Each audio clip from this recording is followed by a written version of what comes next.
किसी शहर में शांति नाम की एक औरत अपने पति और 2 बेटों के साथ रहती थी।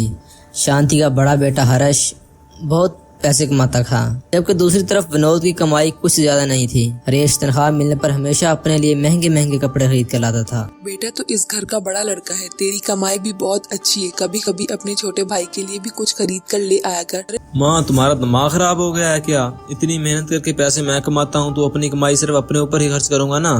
और रही बात विनोद की, तो उसे भी अब लोगों ने पढ़ाया लिखाया था, लेकिन कॉलेज के वक्त में वो पढ़ाई पर जरा भी ध्यान नहीं देता था। हमेशा अपने आवारा दोस्तों के साथ मटर गश्ती किया करता था। बेटा, हमें तेरी सारी बातें मंजूर हैं, फिर भी वो तेरा छोटा भाई है, इस पर भी तेरा हक बनता है ना।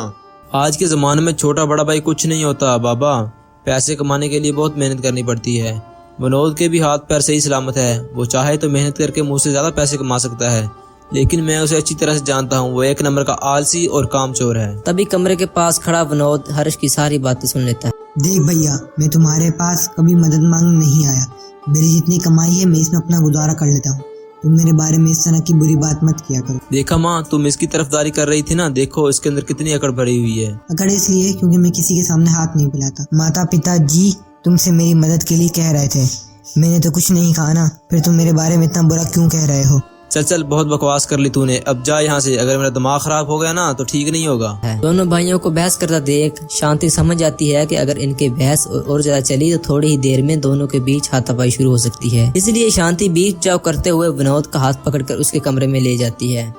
इस तरह आए दिन किसी न किसी बात को लेकर दोनों भाई आपस में लड़ पड़ते थे और फिर शांति और रामलाल अपने दोनों बेटों की शादी करवा देती हैं। इन दोनों की पत्नी अपने अपने स्वभावों की एकदम पक्की थी, दोनों किसी के सामने झुकना पसंद नहीं करती थी। फिर एक दिन हर्ष की पत्नी को मल बाजार से बहुत महंगी साड़ी खरीद लाती है। घर आने के बाद वो मोहल्ले की औरतों को इकट्ठा करके इन्हें अपनी साड़ी दिखाने लगती है। अरे वाह कोमल, तेरी साड़ी तो बहुत ही सुंदर है, लगता है बहुत महंगी है। हाँ, पूरे 20,000 की है। अरे बाप रे, इतनी महंगी साड़ी पहनने के बारे में मैं तो सपने में भी नहीं सोच सकती। सच में तू ना बड़ी किस्मत वाली है जो तेरा पति ढेर सारे पैसे कमाता है। बिल्कुल सही कहा, ऐसा पति मिलने के लिए नसीब अच्छा होना चाहिए। एक ही माँ के 2 बेटे हैं, लेकिन देखो कितना बड़ा फर्क है। एक बेटा इतना लायक, इतने अच्छे पैसे कमाता है, और दूसरा बेटा पूरी तरह नालायक, ठीक से पैसे भी नहीं कमा पाता। तेरा देवर विनोद ना किसी काम का नहीं। तभी वहाँ विनोद की पत्नी निर्मला आ जाती है। देखो नेहा चाची, जरा तमीज से बात करो। मेरा पति कम पैसे कमाता है तो इसका मतलब ये नहीं कि तुम इसकी बेइज्जती करोगी। हम तुम्हारी यहाँ खाना खाने तो नहीं आते ना, जितना कमाते हैं उसी में हमारा घर चल जाता है। अगर दोबारा तुमने मेरे पति की सबके सामने बेइज्जती की ना तो मुझसे बुरा कोई नहीं होगा। बस। ए नर्मिला, तू यहाँ चिपट चिपट करने क्यों आई हो? तेरा पति पैसे नहीं कमाता, यही बात तो आंटी ने कही है ना, इसमें गलत क्या है? तू अपने पति की नाकामी का गुस्सा इन पर क्यों निकाल रही है? कोमल की जली कटी बातें सुनकर मानो निर्मला के बदन में आग लग जाती है। बहुत हो गया, अगर एक लफ्ज और कहा तो तेरे दांत तोड़ दूंगी। ये बात है, लगता है बहुत चर्बी चढ़ गई है तुझे। भी मुझे नहीं, तुझे चढ़ी है। अब अगर तूने मेरे पति की बुराई की तो मैं तेरा मुंह तोड़कर तुझे सबक सिखाऊंगी। लगता है आज तूने पीटने का मन बना लिया है। चल आज देखते हैं कौन किसका मुंह तोड़ता है। और उसके बाद वो दोनों एक दूसरे के बाल पकड़कर खींचातानी करने लगती है। दोनों को लड़ते देख मोहल्ले की औरतें बीच बचाव के लिए नहीं आती, बल्कि मजे लेकर दोनों की लड़ाई देखने लगती है। हाँ कोमल, पूरा जोर लगाओ, इसे छोड़ना मत। अरे निर्मला, ये क्या कर रही है? खाना खाती है ना, इस कोमल ने तेरे पति की बेइज्जती की है, उठाकर जमीन पर पटक दे। इस तरह सभी औरतें आग में घी डालने का काम करने लगती हैं। तभी लड़ाई की आवाज सुनकर शांति वहां आ जाती है और दोनों बहू को एक दूसरे से अलग करती है। तुम दोनों इस तरह क्यों लड़ रही हो? तुम दोनों का दिमाग खराब हो गया है क्या? ये नर्मिला की बच्ची अपने आप को बहुत होशियार समझती है। आज मैं इसे छोड़ूंगी नहीं। अरे जा जा, तुझे पैसे का घुमंड है, हमेशा पैसों की अकड़ दिखाकर मेरे और मेरे पति की बेइज्जती करती रहती है। मैं तेरे दांत तोड़कर रहूंगी। आप हटे माँ जी, आज इसे सबक सिखाए बिना मुझे चैन नहीं मिलेगा। अरे बस करो, तुम दोनों की वजह से पूरे मोहल्ले में मेरी बेइज्जती हो रही है। जाओ यहाँ से तुम सब लोग। दोनों को लड़ते देखकर बड़ा मजा आ रहा था, लेकिन इस बुढ़िया ने बीच में आकर सारा मजाक खराब कर दिया। अरे चिंता मत कर, ये दोनों कुछ दिनों के बाद फिर से लड़ पड़ेंगे, तब हम मजे लेकर उनकी लड़ाई देखेंगे। मेरे दोनों बेटों की आपस में बिल्कुल नहीं बनती, ऊपर से मेरी दोनों बहुएं भी एक दूसरे से लड़ती रहती हैं। क्या होगा आखिर इस घर का?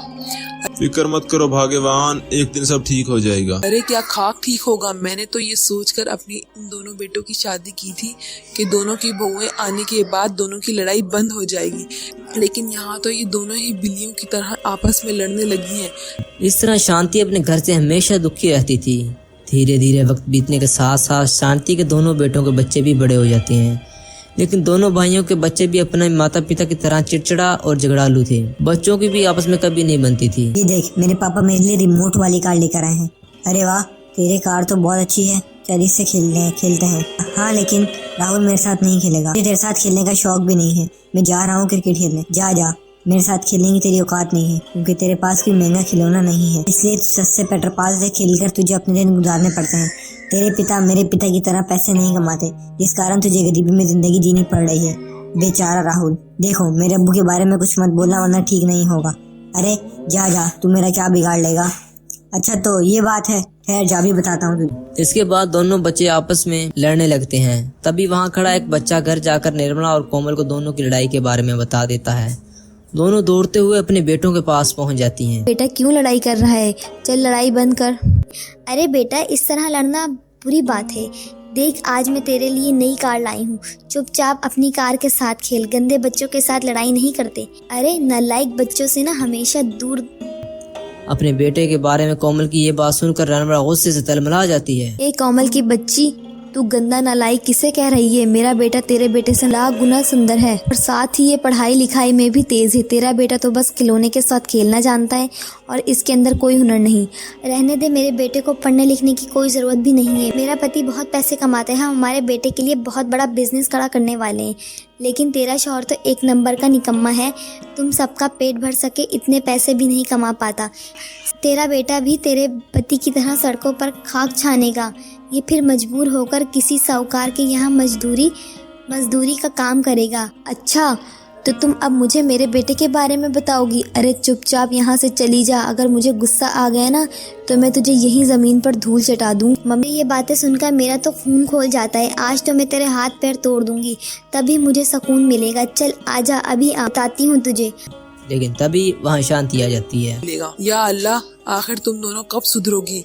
जरा सा कुछ हुआ नहीं कि एक दूसरे को मारने पीटने पर उतर जाती हो। अरे इस वक्त तुम दोनों सड़क पर खड़ी हो, चलो चुपचाप घर चलो। मम्मी जी, ये मेरी बेटी के बारे में भला बुरा कह रही है। कोई मेरी बेटी की बुराई करे, ये मैं बर्दाश्त नहीं कर सकती। अरे तू भी तो अपने बेटे की तारीफ करके मेरे बेटे को नीचे दिखा रही थी। जरा अपने बेटे के फटे पुराने कपड़े देख, ये मेरे बेटे के बगल में खड़ा होने के लायक भी नहीं है। अगर आप इस कहानी का अगला पार्ट देखना चाहते हैं तो हमें कमेंट करके जरूर बताइएगा। मिलते हैं नेक्स्ट पार्ट में।